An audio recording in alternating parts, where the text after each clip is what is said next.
کوئی قدم اٹھائیں تو صحیح، کوئی بات کریں تو صحیح۔ اور یار پانی جتنا مرضی بھی میلا کچیلا ہو جائے، آگ بجھانے کے کام تو آتا ہے کہ نہیں؟ تو اثر تو چیزوں میں ہوتا ہے۔ تو چڑیا نے اپنی چونچ میں، باقی تو نہ ساتھ چلیں، تو اس نے اپنی چونچ میں پانی کے چند قطرے بھرے جتنے آ سکتے تھے، اور لا کے حضرت ابراہیم کے لیے جو آگ جلائی گئی تھی اس کے قریب چھوڑے۔ ادھر سے رب کا حکم آ گیا، آگ میرے ابراہیم پہ ٹھنڈی ہو جا۔ تو وہ چڑیا، وہ آگ ٹھنڈی ہو گئی، خدا کے حکم سے سلامتی والی ہو گئی۔ تو جا کے باقی چڑیوں سے کہنے لگی، دیکھا نا تمہیں کہتی تھی نا چلو،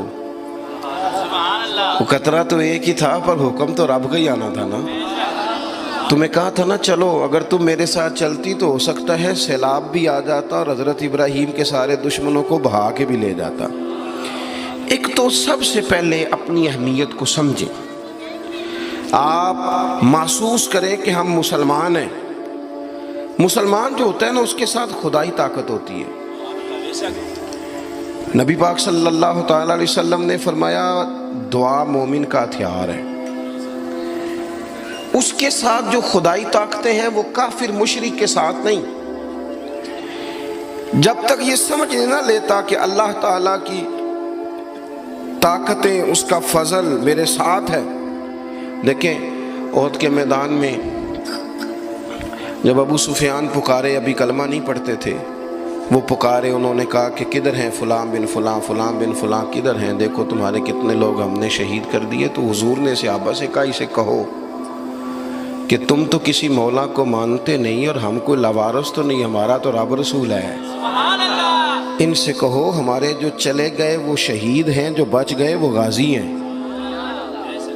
تو پہلے تو مسلمان یہ پہچانے، اور جب پہچان لے اچھے طریقے سے کہ میں مومن ہوں۔ دیکھیں نا، ہم نے ساری زندگی جٹ بن کے، بٹ بن کے، رائی بن کے گزار دی۔ کچھ چاہیے نا کہ زندگی کی کچھ 4 سال مسلمان بن کے بھی گزارے۔ اقبال کہنے لگے یوں تو سید بھی ہو، مرزا بھی ہو، افغان بھی ہو۔ دل کبھی کرتا ہے کہ اقبال سے پوچھوں، آپ نے سب سے پہلے سید کا ہی نام لے دیا ہے۔ یوں تو سید بھی ہو، مرزا بھی ہو، افغان بھی ہو، اور تم سبھی کچھ ہو، بتاؤ کہ مسلمان بھی ہو۔ نعرہ تکبیر، نعرہ رسالت، نعرہ حیدری۔ تو سب سے پہلی بات تو یہ کہ مسلمان کو سمجھنا۔ دوسری بات یہ کہ جب وہ سمجھ لینا کہ میں ایک مومن ہوں، جس طرح باپ ہونے کی حیثیت سے کوئی ذمہ داریاں ہیں، استاد ہونے کی حیثیت سے کوئی ذمہ داریاں ہیں، ہماری کسی جماعت کا مقتدا ہونے کی حیثیت سے ذمہ، اس طرح بحیثیت مومن بھی ہماری کچھ ڈیوٹیاں ہیں۔ اللہ تعالیٰ نے قرآن مجید میں فرمایا والعصر، محبوب آپ کے زمانہ پاک کی قسم ہو، ان الانسان لفی خسر، بے شک انسان نقصان میں، خسارے میں، سب انسان نقصان میں، الا الذین، سوائے ان لوگوں کے، آمنوا وعملوا الصالحات، جو ایمان لائے اور پھر نیک اعمال بھی کیے۔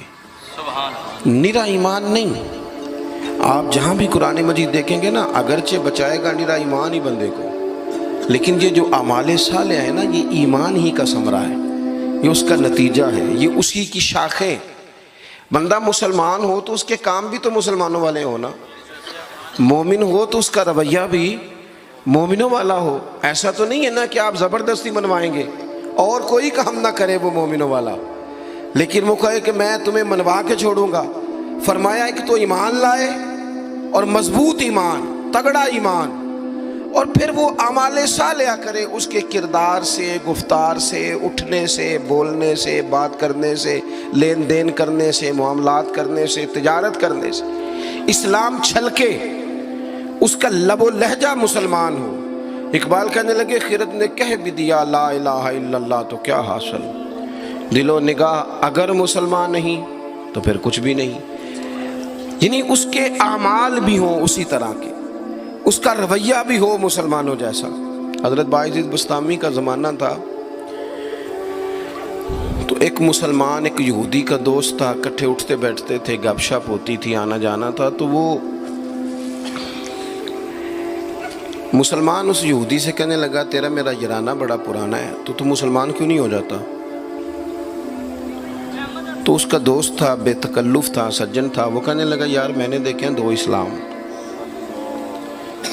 ایک اسلام وہ ہے جس پہ تو عمل کرتا ہے، اور ایک وہ ہے جس پہ حضرت بایزید بستامی عمل کرتے ہیں۔ تو میرے ساتھ ہر جگہ چلا جاتا ہے، جہاں تمہارے دین نے منع کیا وہاں بھی چلا جاتا ہے۔ تو ایک تو ہے تیرے والا اسلام، جس طرح کی بولی میری اسی طرح کی تیری، جس طرح کا آنا بہنا اٹھنا بیٹھنا کھانا پینا میرا اسی طرح کا تیرا۔ تو اگر تم کہہ رہا ہے تیرے والا اسلام قبول کروں تو اس میں تو صرف ایک کلمے کا فرق ہے معاذ اللہ، باقی تو سب وہی ہے۔ اور ایک اسلام ہے حضرت بایزید کا، بولے تو سچ بولے، کھائیں تو طیب کھائیں، دعوت دیں تو خیر کی دیں، بات کریں تو بھلائی کی کریں۔ اگر اسلام وہ ہے جس پہ حضرت بایزید عمل کرتے ہیں تو پھر تو ان سے کہے مجھے دین کی دعوت دیں، ان والا اسلام میں قبول کرنے کو تیار ہوں۔ جب تک ہمارے مزاجوں میں ہم نہ زبردستی، جب میں آپ ناراض نہ ہونا، بعض دینی لوگ اسلام کو لبادے کا نام ہے، داڑھی رکھ لی پگڑی باندھ لی تو بس اسلام مکمل ہو گیا، جبر کریں گے، بعض دفعہ اس طرح کا لہجہ اختیار کریں گے کہ لوگ پریشان ہو جائیں گے۔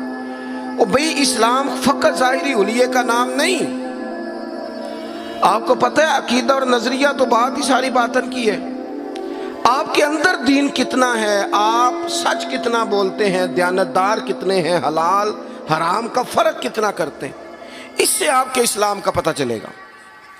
اس سے پتہ چلے گا کہ آپ کس قدر زیادہ مسلمان ہیں۔ صرف حلیے کا نام اسلام نہیں، میری بات کو یاد رکھیں۔ تو اللہ فرماتے ہیں کہ ایمان لاؤ، پھر ایمانداروں جیسے کام بھی کرو، اور پھر یہ نہیں کہ جس طرح کی ہوا ہو تم بھی ادھر کے ہو جاؤ۔ وَتَوَاصَوْا بِالْحَقِّ،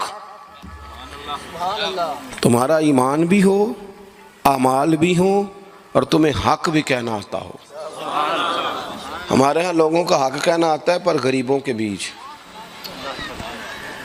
میں جی ہمیشہ سچ بولنا کدے نال؟ ماڑے بندے نال۔ میری گل کھری کرنا بھی، تو کھری گل ڈی ایس پی دے منہ تے کری جا کے، تیرا پتہ لگے یہ جڑی تو کھری گل کرنا ہے نا۔ دیکھو نا جی، آپ سارے لوگ مجھ سے پیار کرنے والے ہیں، میں جو مرضی کہوں آپ نے کہنا ہے ماشاءاللہ، محبت سے ہیں نا آپ۔ مزہ تو تب ہے کہ ایوان اقتدار میں آپ جائیں، وہاں آپ سچ بات کریں۔ بہت سارے لوگ سچ بولتے ہیں دوسروں کے بارے میں، حالانکہ سب سے زیادہ سچ اپنے بارے میں بولنا چاہیے۔ لوگوں کے عیب چھپانے کو حکم ہے، وہ دنیا بیان کرتی ہے، اور اپنے لیے استغفار کا معاملہ ہے، وہاں لوگ دعوی نیکی کر جاتے ہیں۔ حق بات کی جائے، حق۔ اور یہ بات یاد رکھ لیں، جب آپ حق کے دائی ہیں پھر آپ کہیں میں سکون تلاش کروں، رات کو آرام سے سوؤں، دن کو موج سے کھاؤں، یہ ہو نہیں سکتا۔ حق کا رستہ بہرحال اس میں سپیڈ بریکر بھی آتے ہیں، اس میں کانٹے بھی آتے ہیں، اس میں تکلیفیں بھی۔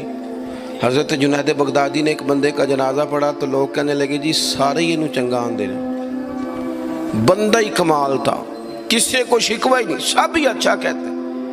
حضرت جنید بغدادی فرمانے لگے اوہو غلطی ہو گئی، منافق کا جنازہ پڑھ لیا، یہ تو جس کے منہ پہ جاتا تھا اسی کا ہو جاتا تھا۔ آپ فرمانے لگے اگر سچی بات کرتا تو کچھ نہ کچھ مخالف بھی ہوتے۔